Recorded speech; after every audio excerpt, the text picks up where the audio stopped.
One step past. Action heroes of history. Cold-blooded. The Mounties and the Mad Trapper.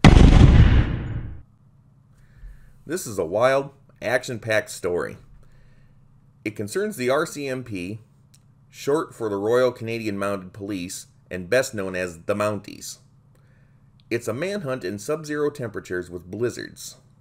There's gunfire, dynamite, an airplane, sled dogs, and numerous Mounties and trappers, all in pursuit of one very violent master criminal. The Mounties are the heroes of this story, led by Inspector Alexander Eames. The villain is best known to the world as the Mad Trapper. Only one thing was certain: the Mad Trapper wasn't going to be taken alive. Who is the Mad Trapper? Believe it or not, no one really knows the answer to that question. He became known as Albert Johnson, but that wasn't his real name. His life before the Mad Trapper days is a mystery. How old was he?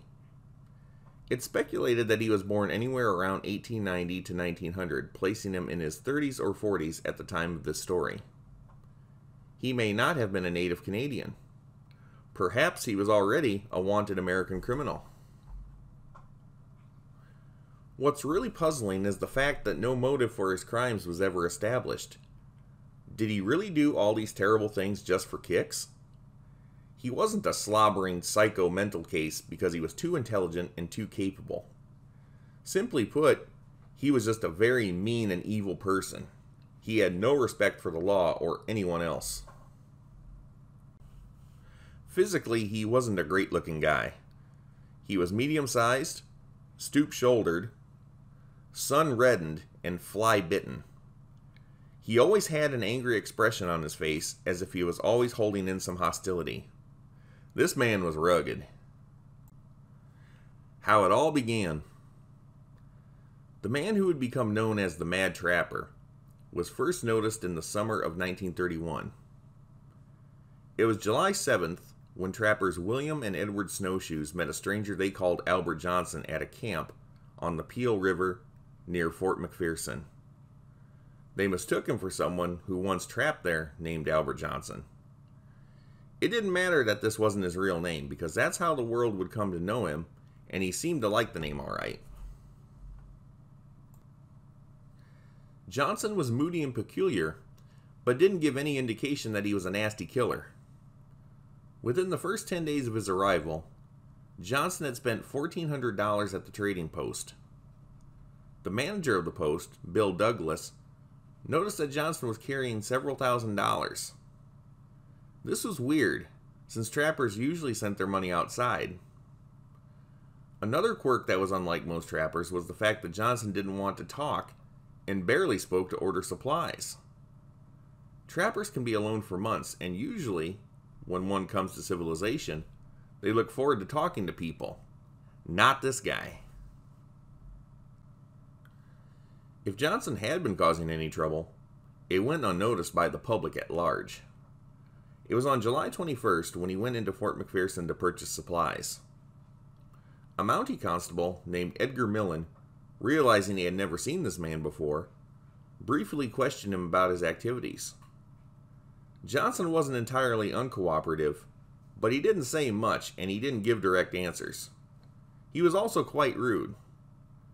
Trappers could be odd and sketchy anyway, so Millen only advised him to buy a trapper's license and let him go on his way.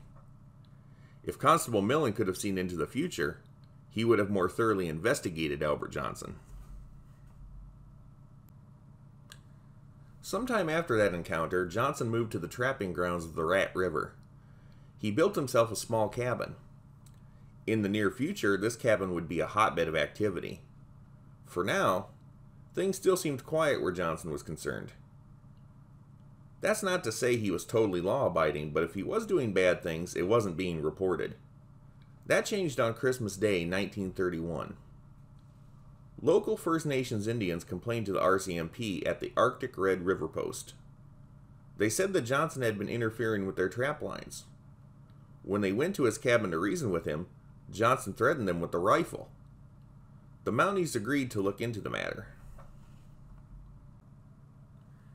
It was just 3 days later, on December 28th, that two Mounties and their sled dogs came to the cabin of Albert Johnson.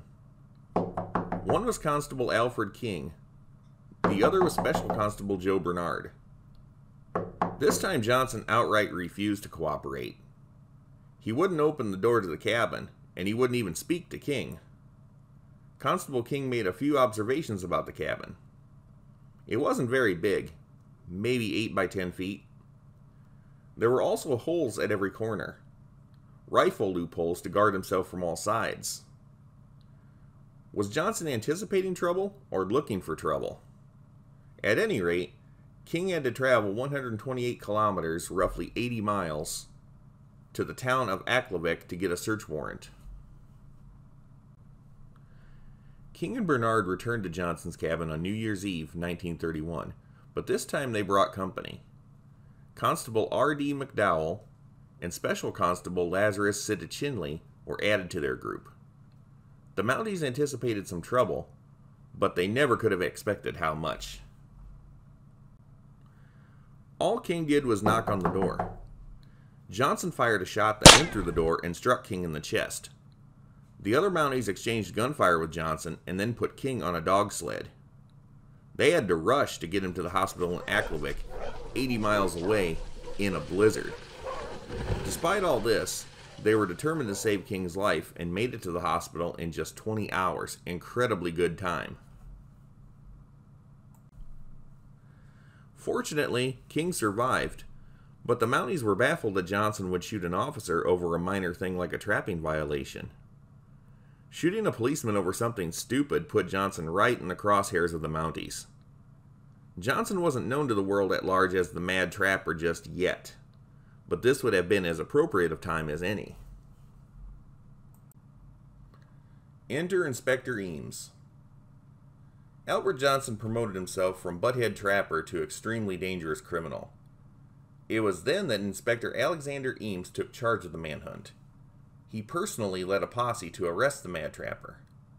In his group were Millen, McDowell, Bernard, Sidichinley, along with 3 trappers by the names of Newt Lang, Ernest Sutherland, and Carl Gardland. Last, but not least, was their First Nations guide Charlie Rat. Things were about to get real. But let's roll back the hands of time a bit. Who was Inspector Eames?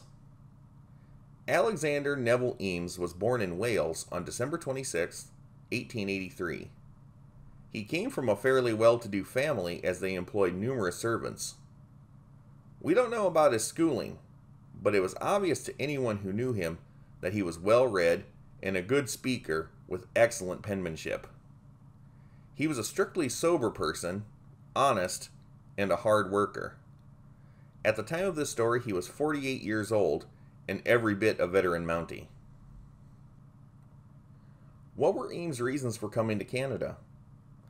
That is another mystery, but he arrived in the country on August 5, 1913, and quickly made his way to Regina, Saskatchewan. He joined the RCMP and had a stellar career. It was clear that being a Mountie is what he wanted to do, and he was very good at it. He had a long and distinguished career, finally retiring in 1946.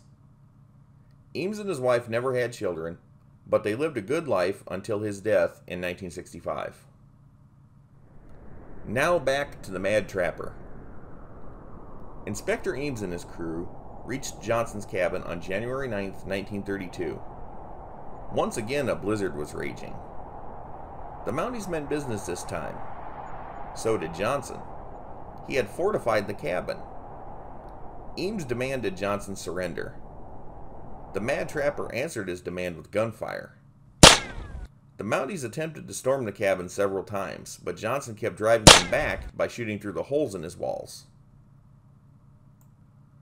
The very next day, the Mounties threw dynamite at the cabin. They managed to blow the roof off the tiny building and partially collapsed its walls. Surprisingly, the Mad Trapper was unhurt and continued to fire at the police. Newt Lang, who had made it to the roof before blowing it up, was able to report on the Mad Trapper's weaponry. Johnson had a sawed-off shotgun in one hand and a revolver in the other. He also saw 2 rifles and guessed that there was a 22 gauge and a 30-30. What happened next? The Mounties gave up, at least temporarily. Allow me to explain. I can't have you thinking the Mounties were cowards. That just wouldn't be accurate.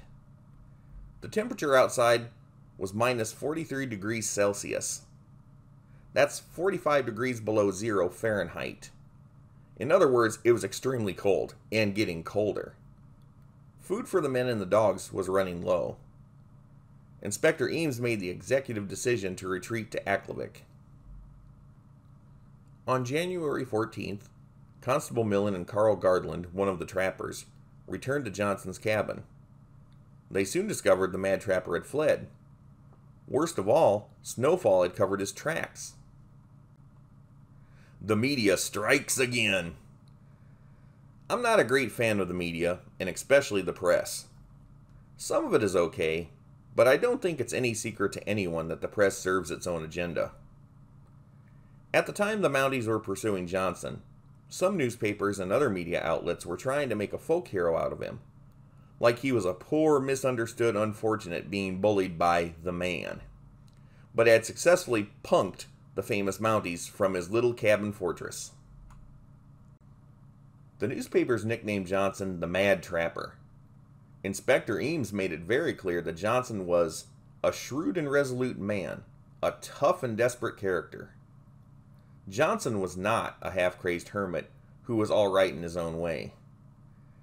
Eames knew that this man was an experienced fugitive who was running away from some committed crime. People tuned into the story on a regular basis, and it got a lot of publicity. A positive outlet, however, was the amateur radio station UZK Aklavik, run by Army signalers. This station alerted all trappers to be on the lookout for Johnson, and they were really quite helpful to the cause of actually apprehending this criminal. Posse power! It was now clear that the Mounties were going to have to search for the Mad Trapper in an area of 260 square kilometers. That's 100 square miles, an incredibly big area, and it was still freezing cold. Eames organized a second posse. It included Sutherland, Chinley, Trapper Noel Verville, 2 sergeants from the Royal Canadian Corps of Signals named Earl Hersey and R.F. Riddle, and 11 First Nations trackers. They joined up with Constable Millen and Trapper Gardland at the Rat River. Before we get too far ahead of ourselves, what is the Royal Canadian Corps of Signals?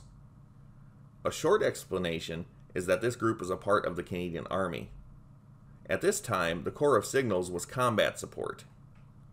It should be abundantly clear that Inspector Eames was playing to win. 19 men is a lot. Days passed and the Mounties were anything but idle. This was a hard job and they simply couldn't find the Mad Trapper. Johnson's ability to evade the police was almost unreal.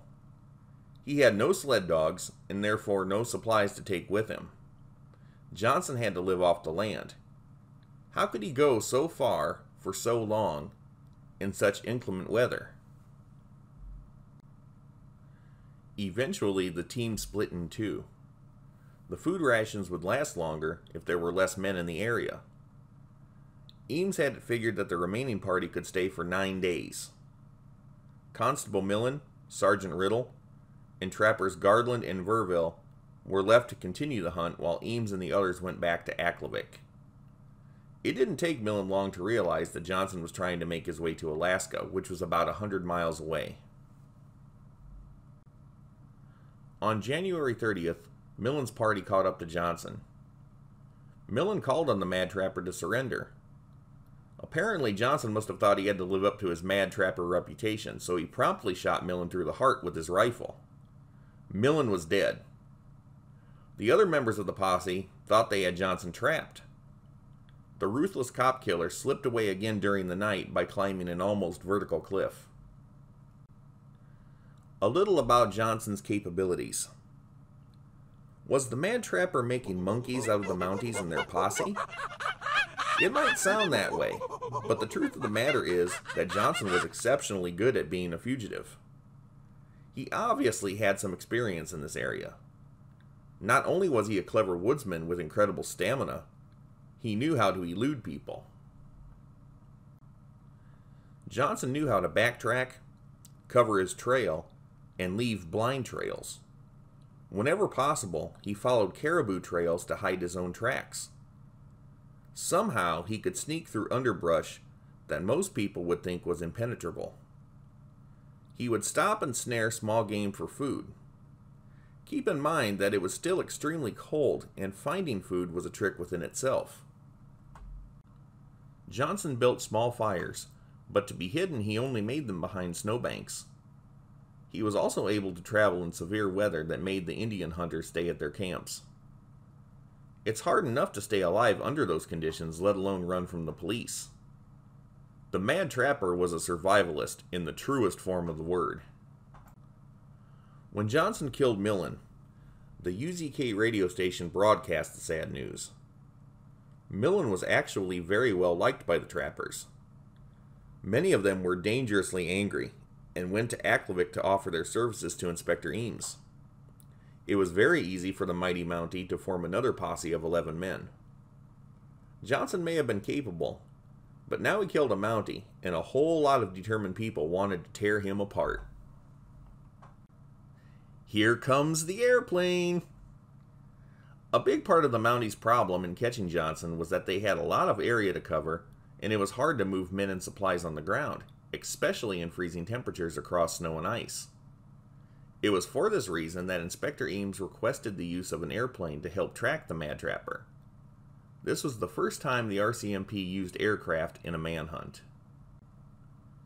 On February 5th, 1932, a renowned bush pilot by the name of Wilfred "Wop" May landed in Aklavik in a Balanka monoplane. Wop was a World War I flying ace and part of the dogfight in which the Red Baron was gunned down. After that, he became a stunt pilot and bush pilot. His specialty was flying small aircraft into the most remote areas of northern Canada. Right now, he was part of the manhunt for the Mad Trapper. Before that, however, he had already been doing heroic things like taking medicine and other important items to people who needed it. He would continue to help the police in manhunts after the Mad Trapper incident. Wop May's addition to the team was vital. Even then, it still wouldn't be easy to catch up with the Mad Trapper. On February 14th, from his airplane, May sighted Johnson's trail where the Eagle and Bell Rivers connected. Johnson, who had always been good at hiding his trail, obviously didn't count on being seen from the air. Oops. Unfortunately, thick fog kept May and his Balanka on the ground for the next 2 days, but his discovery gave the Mounties something to go on. Inspector Eames' posse went up the Eagle River. Eames was wise and left directional markers on the ground for May so he could follow them when he was able to fly again. Doomsday for the Mad Trapper. It was February 17th, 1932, when Wop May was able to fly again. Everything seemed to come together on this day, because May was flying overhead when he saw the Mounties overtake Johnson on the frozen river. Albert Johnson was a troublemaker to the very end. He tried to run at first, but threw himself down in the snow. He quickly opened fire on the Mounties and used his backpack as a shield. After all this, Inspector Eames still wanted to take the man alive and demanded Johnson give up. The Mad Trapper ignored this order and, instead, shot Sergeant Hersey. It was an extremely serious injury, but he wasn't dead. From the air, Wop May gave Eames and his posse signals. The men on the ground spread out and caught Johnson in a crossfire. The determined fugitive was shot several times. One bullet severed his spine. Albert Johnson, the Mad Trapper, whoever he was dead.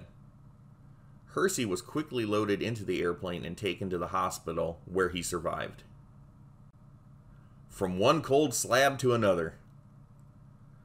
After all the trials and tribulations in catching the Mad Trapper, one overarching question remained. What was his problem anyway?